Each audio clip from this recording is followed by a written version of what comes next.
హైదరాబాద్లో ప్రతి ఫెస్టివల్ కూడా గ్రాండ్గా జరుగుతుంది. అన్ని ఫెస్టివల్తో పోలిస్తే సంక్రాంతి ఫెస్టివల్ అంటే సంథింగ్ స్పెషల్. మనతో పాటు కొంచెం పిల్లలు వారితో మాట్లాడదాం. మేము వనస్థలిపురం హైదరాబాద్ నుంచి వచ్చినాం. మేము నా పేరెంట్స్తోని ఇంకా మా ఫ్యామిలీ మెంబర్స్తో వచ్చినాము. చాలా ఎంజాయ్మెంట్ ఉంది. ఫారినర్స్ తోటి మంచిగా అట్రాక్ట్ అయ్యి వాళ్ళు ఫారినర్స్ కూడా మాకు నేర్పించారు కైట్స్ ఎలా ఎగరేయాలి, ఎలా హ్యాండిల్ చేయాలి అని చెప్పి. మాకు విలేజ్ లేదు, అందుకే ఇలా కైట్స్ చూసి ఎంజాయ్ చేయడానికి వచ్చినాం. బాగా సంతోషంగా ఉందండి. ఇక్కడ మార్నింగ్ 10:30కి వచ్చినాము, ఈవినింగ్ వరకు ఉండేసి వెళ్తామండి. బాగుంది మేడం.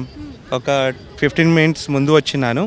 చాలా మంచిగా అరేంజ్ చేసినారు. ఒకటేమో ఇండియాది ఉంది, మన తెలంగాణ సీఎం ఉన్నారు అందులో, అది ఉంది. ఇంకొకటి ఏమో ఇది కొంచెం డిఫరెంట్ స్టైల్గా ఉంది, ఈ గిటార్ది. అందరికీ ఫ్రీ ఉంది. From Indonesia, my name Nia.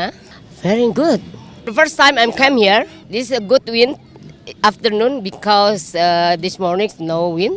Now this I made our team the kite name Bob Marley. Wait.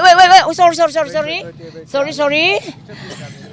చాలా బాగుందండి. 2 years గ్యాప్ వచ్చింది అనుకుంటాను కైట్ ఫెస్టివల్. ఈసారి కాంగ్రెస్ గవర్నమెంట్ కూడా బాగానే అరేంజ్ చేశారు. ఇంతకు ముందు ఉన్నట్టే ఈసారి కూడా మంచి అరేంజ్మెంట్స్ ఇచ్చారు. Yeah nice. ఇంకా 2 days ఉంది కదా. This the first day. 4 o'clock ఏదో స్టార్ట్ చేస్తారు. ఇక్కడ ఇంకా స్టార్ట్ కాలేదు. ఇక్కడ చాలా ఎంజాయ్మెంట్ ఉంది. నాకు ఇదే కైట్ బాగా నచ్చింది, డ్రాగన్. అంటే పెద్ద ఎత్తున మనము పర్యాటక శాఖలో మళ్ళీ ఒకసారి ఈ కోవిడ్ తర్వాత ఇంటర్నేషనల్ స్వీట్ అండ్ కైట్ ఫెస్టివల్ని మళ్ళీ నిర్మించాలి అని ఈరోజు ఇనాగ్రేషన్ మా మంత్రివర్యుల చేత మేము చేయించబోతున్నాము. మీరు చెప్పినట్టు మన పతంగులు ఎగిరించడం ఉట్టి మన కల్చర్ కాదు, ఇతర రాష్ట్రాలు తర్వాత ఇతర దేశాల్లో కూడా ఈ పతంగులు ఉంటుంది. కాబట్టి ఇక్కడ 40 మంది ఇంటర్నేషనల్ కైట్ ఫ్లయర్స్, అదేవిధంగా 50 మంది మన ఇతర రాష్ట్రాల నుంచి కైట్ ఫ్లయర్స్ కూడా వచ్చి ఇక్కడ వాళ్ళు ఇంటర్నేషనల్ కైట్ ఫ్లయింగ్ డెమో చేస్తున్నారు. మీరు చెప్పినట్టు మన సంక్రాంతి అంటే గొబ్బెమ్మలు, పతంగులు, తీపి ఇవన్నీ. కాబట్టి ఈ రకంగా మళ్ళీ ఒకసారి మన హైదరాబాద్ వాసులందరికీ కూడా ఆ సంక్రాంతి ఫెస్టివల్కి, పండుగకి పూర్తి స్థాయిలో వాళ్ళు కూడా పాల్గొనేటట్టు, వాళ్ళు కూడా ఈ ఎంజాయ్ చేసేటట్టు ఈ కార్యక్రమాన్ని చేశాం. వీటితో పాటు మన అన్ని రాష్ట్రాల నుంచి, మన తెలంగాణ రాష్ట్రం, ఇతర రాష్ట్రాల నుంచి మహిళలు ఇంట్లోనే వాళ్ళు తీపి స్వీట్స్ చేసి ఆ స్వీట్స్ కూడా ఇక్కడ తీసుకొచ్చి వాళ్ళు అమ్మకం చేస్తున్నారు. తర్వాత మన రాష్ట్రంలో ఉన్నటువంటి హ్యాండ్లూమ్స్, హ్యాండీక్రాఫ్ట్స్ కూడా ఇక్కడ స్టాల్స్ పెట్టాము.